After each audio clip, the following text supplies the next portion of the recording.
Hello and welcome to the Dream is Real podcast. This is the place if you're looking to buy, sell, or invest in New York real estate. Before we get started, make sure that you like, share, subscribe, turn on those notifications. We don't want you to miss an episode as we bring you great content and professionals that are in and around the real estate industry. Today, I am with Kevin Diffley of K. Diffley Law Group. Kevin, thanks for joining us today. Yeah, thank you very much for having me. Looking forward to this. Awesome. Big part of any real estate transaction is what you do on the side of attorney. So let's talk a little bit about you first. How did you get into the industry? Yeah, so went back to law school when I turned 30. It was sort of my mother's doing implicitly. Interesting. Yeah, I grew up playing basketball. She was always education You fit in first. well here, basketball. Okay. So, all right. you know. Not so much with me. I got my butt kicked the other day. Yeah. We did a video, and we won't even go there. Oh, okay. All right. If you're watching, don't watch it. But anyway, that's fine. Happy to play, man. I got to get back in shape. I have two young kids, okay. 2 young boys, and I just had my third All right. a couple of months ago. Yeah, when you have boys and they start getting older, you start realizing, oh, you know. How out of shape you are. Yeah, fair enough, fair enough. Yeah. So, went through some changes in my 20s, just probably a 180 if anybody knew me before then. But playing basketball, she would come up and say, well, look, what you're doing, what's the most important thing? Long run. And I said, to win? She said, no, education. So education was always in the sort of back of my mind. And then once basketball sort of ran its course, I guess, as they say, I started thinking about certain motivational dreams and goals. Were you looking to pursue a deeper career in basketball? Yeah, I was holding on to that dream for a long time. Okay. I played through college, played after college for a little bit. Used to ride motorcycles, got in a pretty bad crash. I was on the same trajectory. The only thing I was missing was talent and ability. And then, once I realized that wasn't coming. Anyway. Yeah. So here we are. Yeah, it's been, I think, 7 coming up on 8 years since we've been barred. Since I've been barred. Okay. Worked for a firm that did high quality work. Did a lot of commercial real estate, smaller end, sort of 2 to 50 million. Did estates and probate, wills, trusts. They didn't do much residential because they charged hourly. When you charge hourly, you can't compete. This is sort of a flat rate. People come in on real estate. They want. They want to get the lowest fee that they can possibly get with the best service, of course. Right. So I remember I brought in a client at the old firm, told them I think $2,000 for a condo, which is already somewhat high if you're looking to price shop. Sure. The final bill ended up being close to $6,000, and he was pissed. I'm like, look, I don't own the firm, but I'm showing you all the work that we've done, and we've billed accordingly. Right. That goes to show you the work that attorneys do on some of these deals that people don't really necessarily understand. You can come across transactions that that can go pretty smooth, but for the most part, there's a lot that goes on that you don't realize that the attorneys do, and the hurdles that they help to clear that maybe even you don't hear about, right? Yeah, a lot of behind the radar stuff, but I say that to say COVID hit. I had my first son July 2020. The firm was only paying me based on what I was billing, because they did a lot of hourly billing stuff. Okay. And I'm like, how can I bill when there's no clients or no work to do and I'm sitting at home? Right. So I used that as, I already had it in mind that I was going out on my own. I think I already formed the PLLC at that point, but I used that for all the planning. I was waking up every morning and just putting in hours upon hours, probably too much planning. But it's a big jump when you're going through a steady paycheck to, all right, now this is all on me. And an interesting time in the world too. I mean, there was so many unknowns going on. But I will say that a lot of people during that time kind of seized the opportunity to make shifts. Right. And it seems like you did. Now you have K. Diffley Law Group.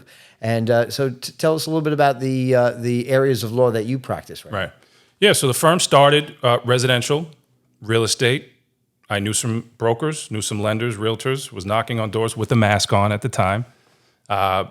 Volume picked up because COVID was such a strange time. Everything just halted and crashed.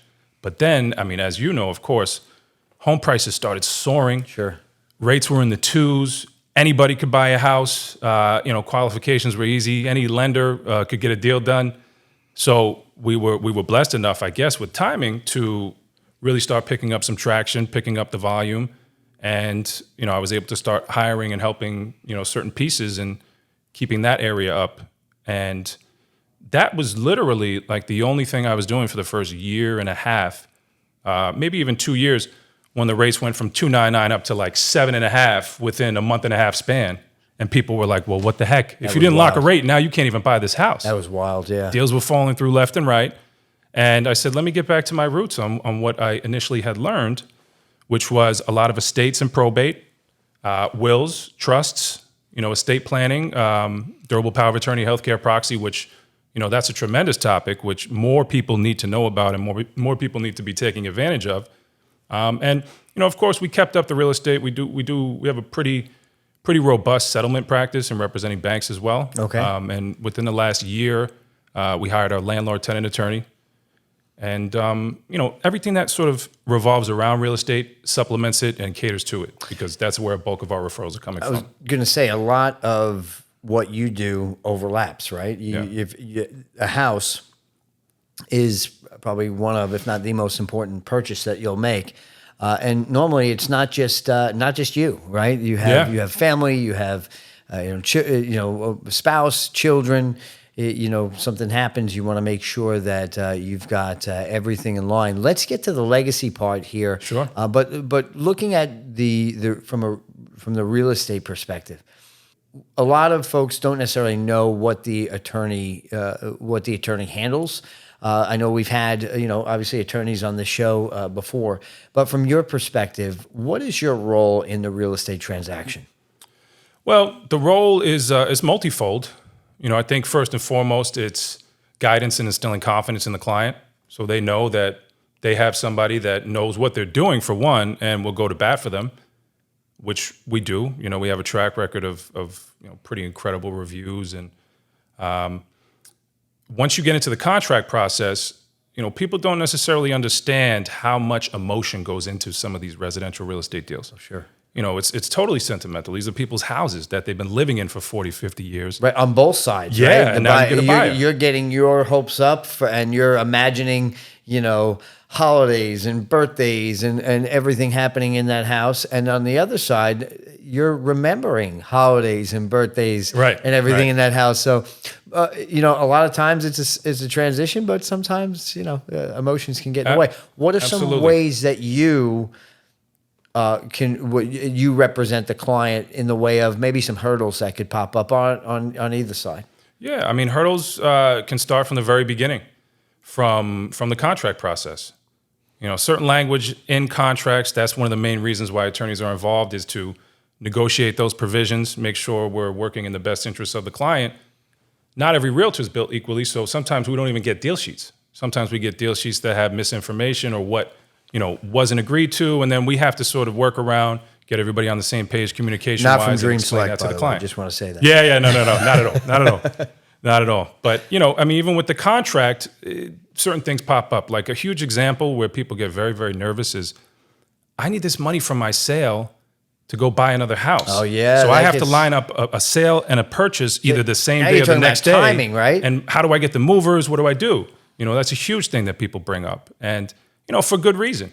But that is where an attorney definitely adds value, because there's going to be a separate agreement at closing where the seller's going to be able to stay in the property for X amount of time that's been agreed to, hold back some money in escrow for the attorney's side, and hopefully no damage between the date of closing and possession. But these are all post-closing issues that pop up when I try to explain about my fee, which is definitely reasonable and in line with, I think, what the norms are going for. Sure. But I said, look, So you've diverted to the more industry accepted flat. I won't ask you what it is. But I never started hourly.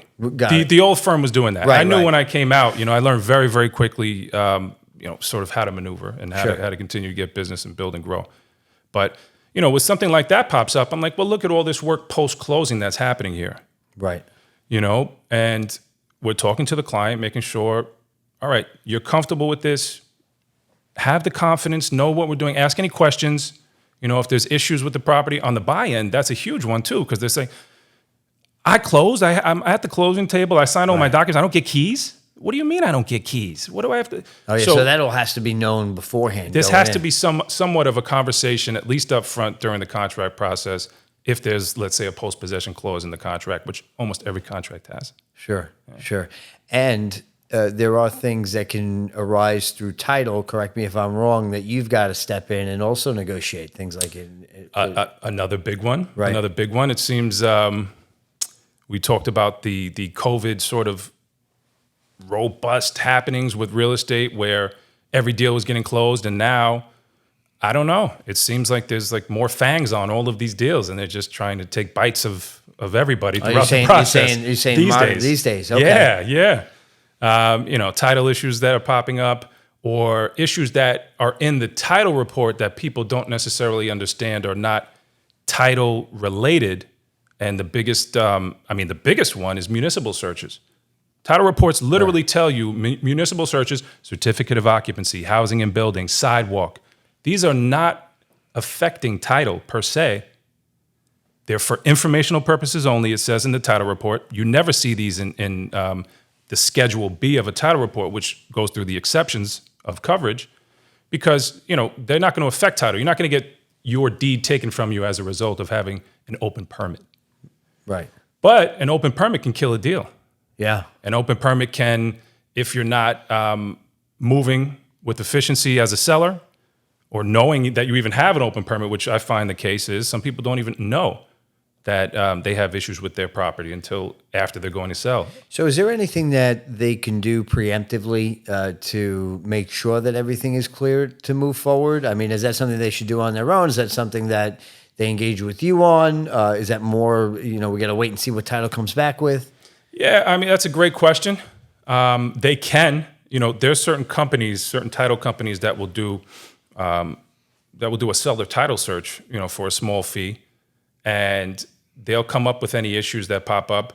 I have some realtors that are just totally comprehensive, like on all ends, and they want to make sure the deal goes as smooth as possible. They'll go to the village or they'll go to the town and they'll find out. They'll even do like a FOIL request where they'll find out what's happening with the property, or they'll have the seller do it and they'll give them the steps and guide them. And that way, look, if we know an open permit is happening when the property is getting listed, let's work on closing that out now. Sure.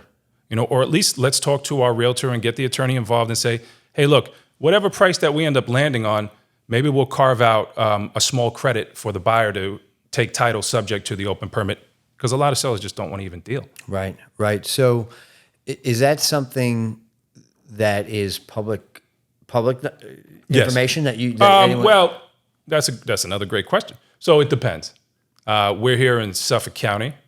Suffolk, they don't have as robust of, let's say, a website as like New York City Department of Buildings.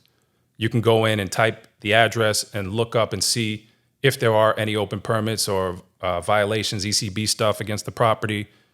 But again, I caution clients that the record doesn't always show the true reality of the property, because, the Department of Buildings and a governmental agency may make mistakes and forget to upload local municipalities, government can make mistakes. Oh, yeah, so there you go. But a title examiner is going to go in and catch that. So in some circumstances, yes, there are things that sellers can do, realtors can do, and attorneys can do, and then in some circumstances, we just have to wait and find out in the title report. Got it. Anything different transfer over to the commercial real estate side? Is that a whole new animal, or it's similar? Commercial is a whole new animal. When you get into the smaller commercial, then there are a lot of overlaps with the residential side. Smaller, I mean like 1-2 million up to maybe like 20. But when you get into the larger commercial, oftentimes there's a whole due diligence period up front. Right. Where there's, a refundable deposit or a multi-stage deposit and environmental testing where you get into. You never see that stuff in residential. Right. Environmental testing, even proper zoning, right? Can we do mixed use here? Are we going to be able to get approved for that? How does somebody who is looking into commercial real estate kind of lay that groundwork? So much has to happen in the deal, but you also have to make sure that that you're going to be approved to do what you plan to do. Right. So what role does the attorney play, if any, in that? Well, I mean, the best thing to do, which I think most commercial real estate investors understand, is get the attorney involved as early as possible. Before the LOI is even sent out. Have them review it.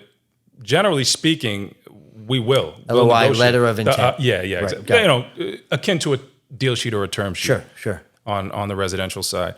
But that LOI, essentially, once it's signed, it's binding. It'll include the due diligence items, but all of that stuff is going to be talked about. Anybody looking for zoning changes and looking to get variances, and you're getting into the depths of complexity. You're getting into the depths of big money, and now you're talking about most of the people that are looking to do that are developers. So they're already aware of what the zoning is. How can I change it? Because to be honest, a lot of that is politics.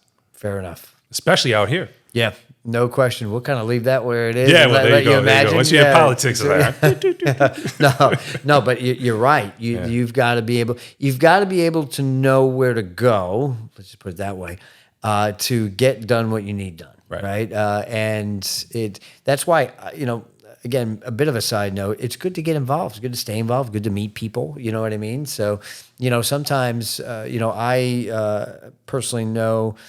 Folks on the faith-based side, it's very difficult to find locations that are set up for public assembly, right?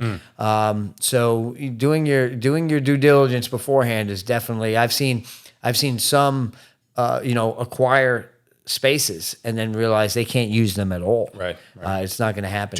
Do you work with? I know you said the faith-based. Do you work with churches? I do. You do? Yeah.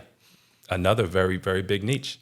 One of the first deals that I had when I started my firm was a church. It was a church purchase, and I got it through a brokerage. We won't name the name on this show. Fair enough. But it ended up breaking me into that brokerage because 3 other law firms that only did residential real estate heard church and punted. They said, I don't want any parts of this. Right. And I was doing churches at the old firm as well. You have to deal with either the attorney general approval or you have to deal with a court order on the sale side. Or the refinance side. On a purchase money mortgage, which is what we had, we ended up having a purchase money mortgage with seller financing and a SEMA, all in one shot, which we could get into the details, but maybe off the cam. We don't want to bore everybody out there.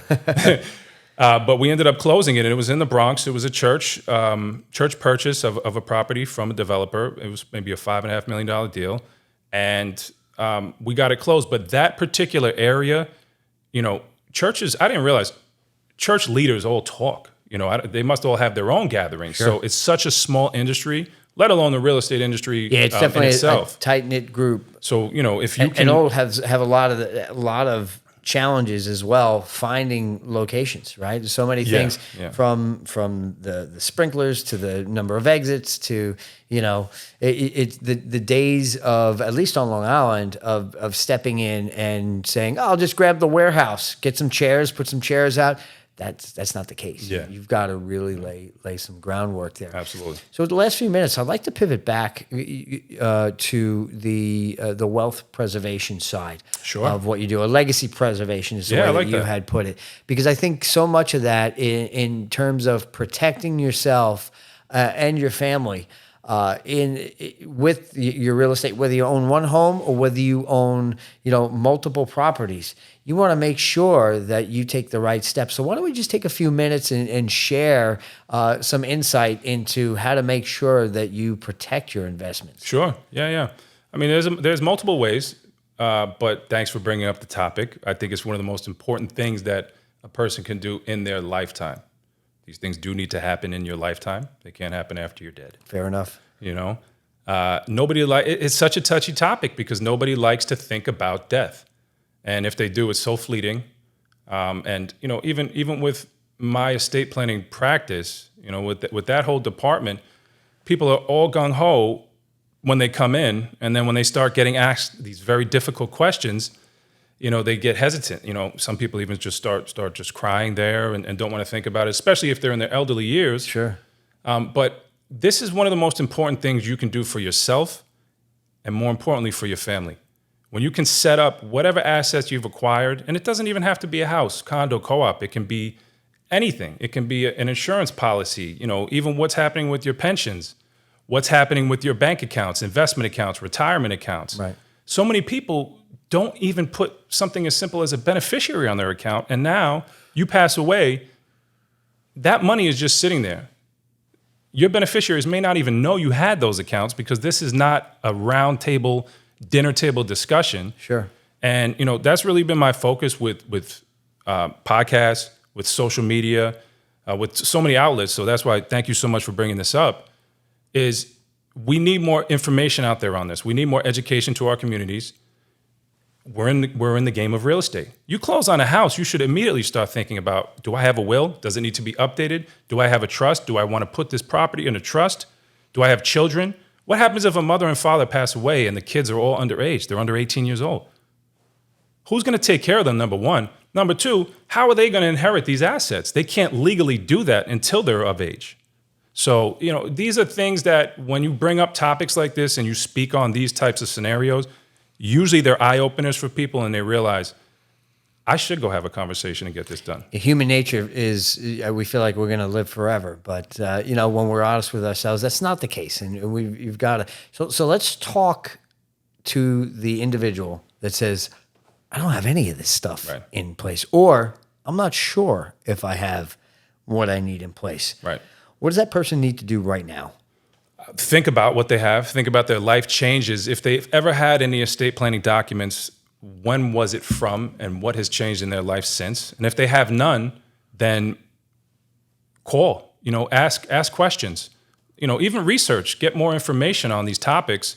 And if you have any asset at all, you should have a conversation with me, with an attorney, with me, about your estate planning and find out what works best, even if it's not a will or a trust and it's something as simple as a healthcare proxy. Right. Have somebody in place that can have a discussion with a doctor when you can't answer a question, but you're still alive, but you just can't either respond verbally or you're incapacitated essentially. And we don't know if that, I'm not a doctor at all, well, doctor of law, but I'm not a medical doctor. And, there may be an opportunity for them to come back and regain a reasonably enjoyable life. So what do you want? How do you want that to be described on your behalf in your most trying time when you can't make that verbal to whoever your medical professional is? Yeah, and while it's hard to think about, it really is a gift that you can give your family members to lay out what your wishes are, as well as make them aware of what is available to them, right? Because a lot of times, God forbid, something does happen, everyone's scrambling, and among all the emotions that are involved, now there's the business end of it, and it's a way for you to make sure that your loved ones do not get overwhelmed in that time, families fall beyond apart. what they can. Yeah, right? Families fall apart. I mean, I don't know your age. You look like you're probably around my age. Our families really didn't talk about anything emotional, let alone anything, relatively financially important or anything like that. We grew up in conversations like this. You fell down, rub some dirt on it. Yeah. Listen to me or catch a whooping, But these truly, it's not in our educational system. It's not in the traditional schools. I don't know if that's going to change. That's a whole bigger issue and topic. You can change your life. You can change your family's life. You can have these conversations and prepare people because you don't know. You could be 20 years old and pass away today. You can be 40 with kids, pass away today. You don't know. So have the conversation so somebody knows where to find your original will. Right. Get your original will, but then have those discussions as well.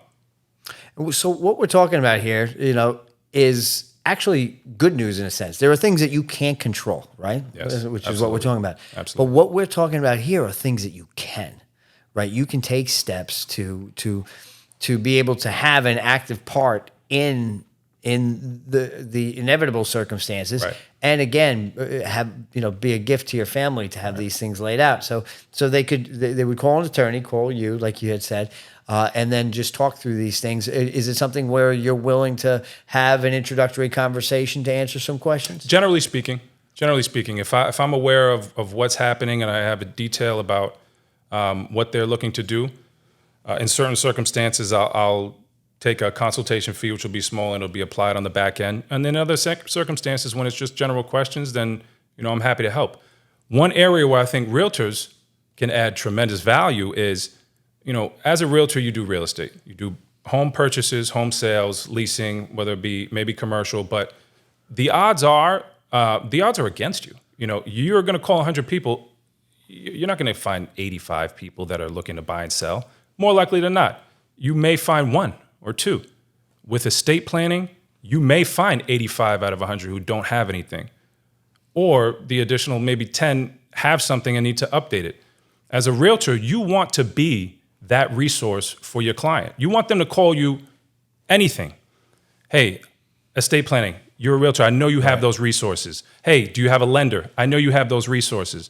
And that's where a lot of realtors who do it for a lifetime, a lot of realtors don't. They just come in and get out, and when the times get tough, they don't. The people that stick around for a lifetime are those that are able to be that resource for their clients, where they're calling them over anything throughout the course of their entire lives. So that's a good nugget. It's maintaining that relationship, and a good way to do that is keeping them in touch with individuals that can add value to their life, like you can through the legacy management piece. Because think about it, you make that connection, they get their documents in place, they already have real estate assets. Who are they going to call when they're looking to sell? Who are they going to call when they pass away and the heirs come in and they're looking to sell? These are all conversations that families are having, and they're coming right back. And that's where, obviously, I'm preaching to the choir here.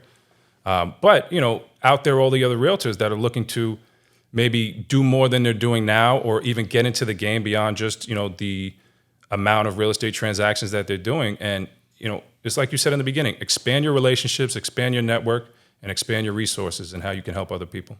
Love it. Great conversation today. How can folks get in touch with you? Oh, awesome.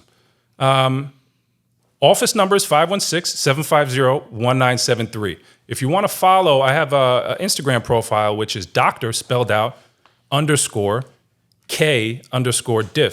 D like David, I, 2 Fs like Frank. And happy to respond to any DMs, happy to give my information out, which I generally do disseminate publicly, whenever I have an opportunity. And, happy to speak about any questions, happy to help people and guide them through. So, awesome. Thank you for the opportunity. Awesome. Thank you for being here. And thank you for tuning in as well. This is the Dream is Real podcast. You want to follow us, you can go to dreamselectrealty.com. If you want Instagram and TikTok, go to @DreamSelectRealty. On X is @DreamSelectHome. If you want to be part of the program, email us at hometeam@dreamselectrealty.com. Until next time, remember, the dream is real.